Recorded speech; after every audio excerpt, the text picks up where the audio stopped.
record. Okay. We got both, so we'll give that a try.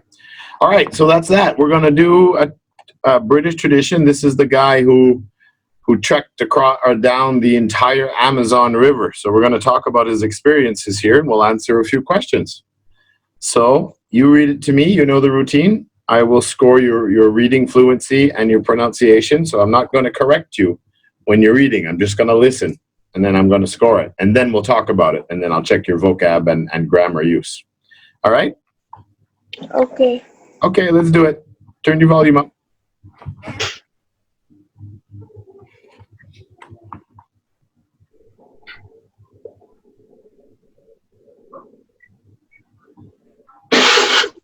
Have your pictures going there. Okay, go for it. Start.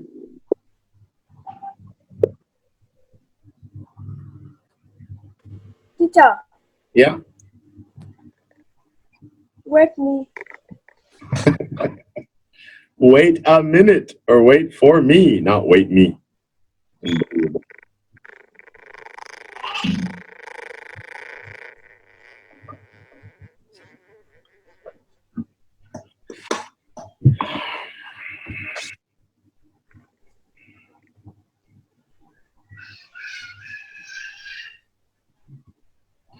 Are you ready?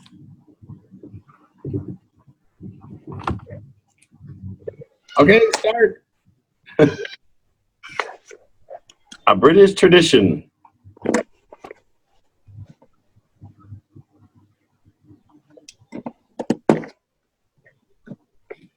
Read. Yeah, you have to read to me. It's test time. A British tradition. The British tradition of explorers dates back centuries when intrepid men set off across the ocean to discover new lands. The public have always looked up to these explorers as heroes, even if they were unsuccessful.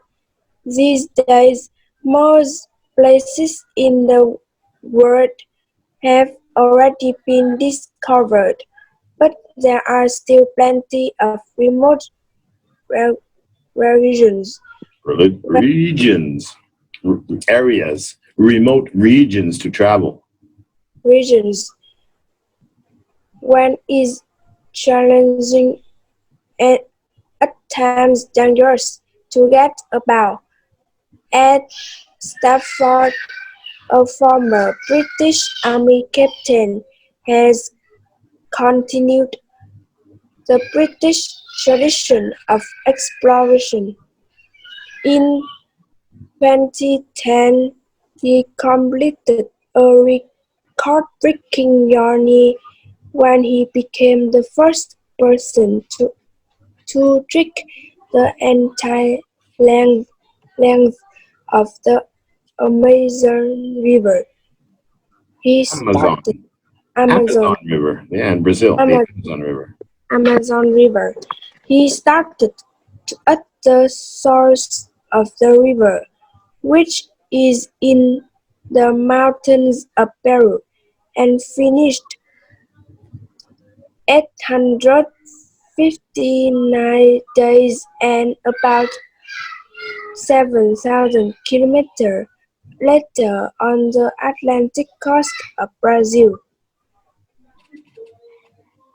One of the biggest challenges was dealing with wildlife. Stafford and his partner came across electric eels, lasso reapers, and giant anacondas. As if that wasn't enough, Stafford suffered an estimated 50,000 mosquito bites and a tropical fly laid its eggs in the skin of Stafford's head. 3 months into their grueling journey, Stafford's partner gave up and went home. But some of the humans he encountered were even more threatening than the wildlife. Stafford had been warned to stay away from certain notorious villages, but on occasion he was chased by the 5 or 6 boats full of angry locals. They were armed with guns and bows and arrows. Stafford thought they were going to kill him, but in fact, the village chief accom- Chief, the leader, the village chief, not chef. the village chief accompanied Accompanied. accompanied Went with. Stafford for 47 days of the walk, and they end up with become good friends. And they ended up, at the end of that travel, they ended up becoming good friends. All right. Okay. That was a little rough, but I surprised you guys. We didn't practice this one as much. So I wanted to see where we really were at interest 30. But that's good. Okay. So tell me about this captain, or former captain, yeah, Captain Stafford. What's his story? He is a former British Army captain. Has continued the British tradition of of explorations. Explorations. Exploration. Yeah, exploration. In 2010, he completed a record-breaking journey when he became the first person to trek the length of Amazon River. The Amazon. Amazon River.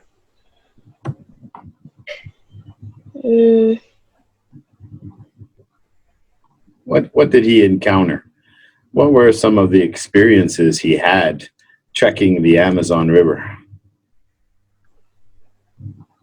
Difficulties, different things, problems, worries, dangers.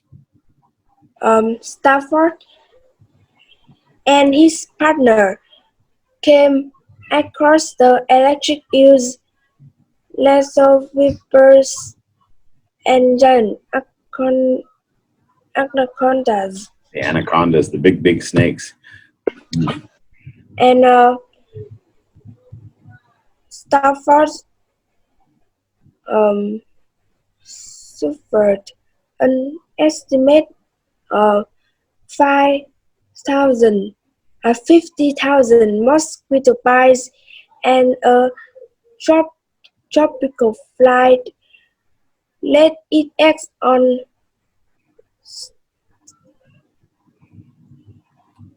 Stafford's head. That would be terrible. Imagine having eggs growing out of your head. And What was the most dangerous part of his trip? The scariest one? Stafford was chased by 5 or 6 boats full of angry locals, and they were notorious. Notoriously dangerous. Yeah. They were armed with guns and bows and arrows. Stafford thought that they were going to kill him, but in fact, the village's chief accompanied Stafford for 47 days. And they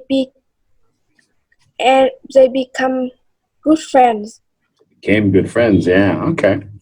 So, British explorers only become national heroes if they are very successful?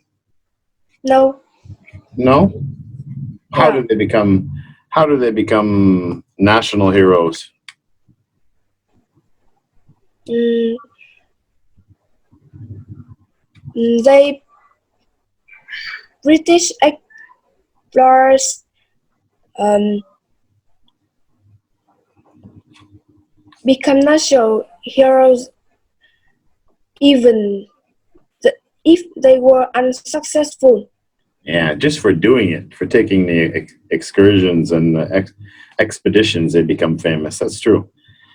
Ed Stafford's expedition lasted more than 2 years, 800 and how many days?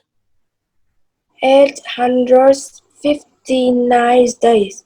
Is that more than 2 years? Yeah. Yeah, it's like 352. So it's like 2.5 years or something. Yeah. 2 years would be 704 days. So an extra 3 or 4 months or so. So yeah, well over 2 years. His route crossed international borders. Did he cross many countries when he was going through or down or trekking the Amazon River? Do you remember that?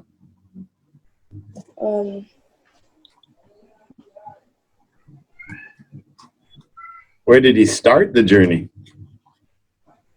He started the journey at the south of the river. South of the river? What country?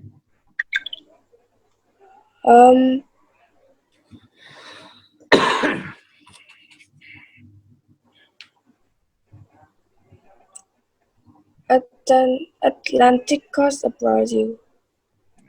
Yeah, he finished traveling I guess it would be this way when you're looking at me. He started in Peru, in the mountains where the river starts. All rivers inland start on high land, usually mountains, right? And then they flow to the oceans. That's why if you follow the current, it's always going to a big lake or it's always going to the ocean. It's never going up a hill, right? Water goes down.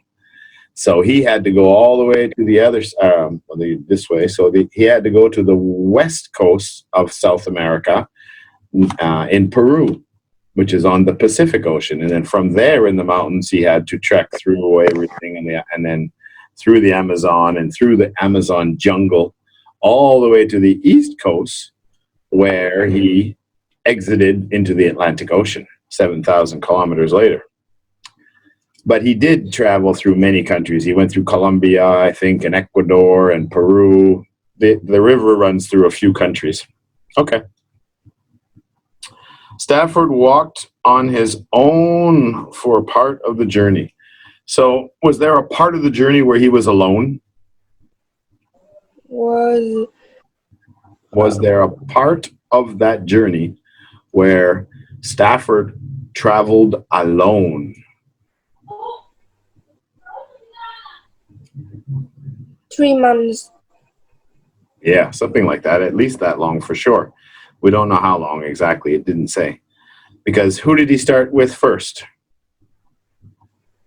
His partner. Yeah, him and his partner started together. But a few months later, his partner said, enough of this crazy stuff. I'm going home. I don't want to do this. And then later he traveled with his own. Somebody traveled with him for a little while. I think 47 days or something like that. Yeah.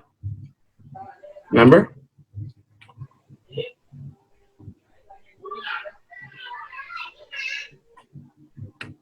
Remember when he got chased by the local villagers from the notorious dangerous town? Villagers chief. Yeah. The chief, the leader of the thing, decided to travel with him for 47 days, and then he went back home, and then Stafford continued on his own to the Atlantic Ocean. Yeah, good, good, good. Okay, so we're going to go. Convention. All right, one more question here. Two more. Was Stafford ever injured by any of the dangerous, lethal animals or the notoriously dangerous villagers? Was he ever injured? Yes or no? Yeah. Really? How did he get injured? What? How did he get injured? The 50,000 mosquito bites. Okay. But how many times have you been bitten by a mosquito? Many. Many times. So do you have to go to the hospital? Are you injured? No. No. So it's not really an injury. It's annoying and it's painful, but it's not an injury. All right. Last one. What was the biggest dangers he faced? What's the biggest danger he faced with the wildlife? What do you think the biggest danger would be? In the wildlife. Yeah.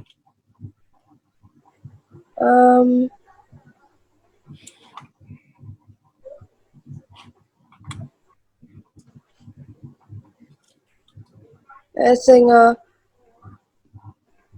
electric use less of vipers and large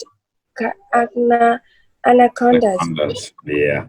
Electric eels would be very dangerous if you get electrocuted in the water, of course. Lethal vipers are the little snakes that bite you and you'll die. And, of course, the anacondas will crush you and eat you. So all very dangerous. But, okay, no, you did really well. You did really well, Quynh. We're going to zoom back to the classroom, and I'm going to get Rocky to come join me now. So you can join the classroom, right? It says leave room on the bottom. Okay. Okay, bye-bye. Goodbye.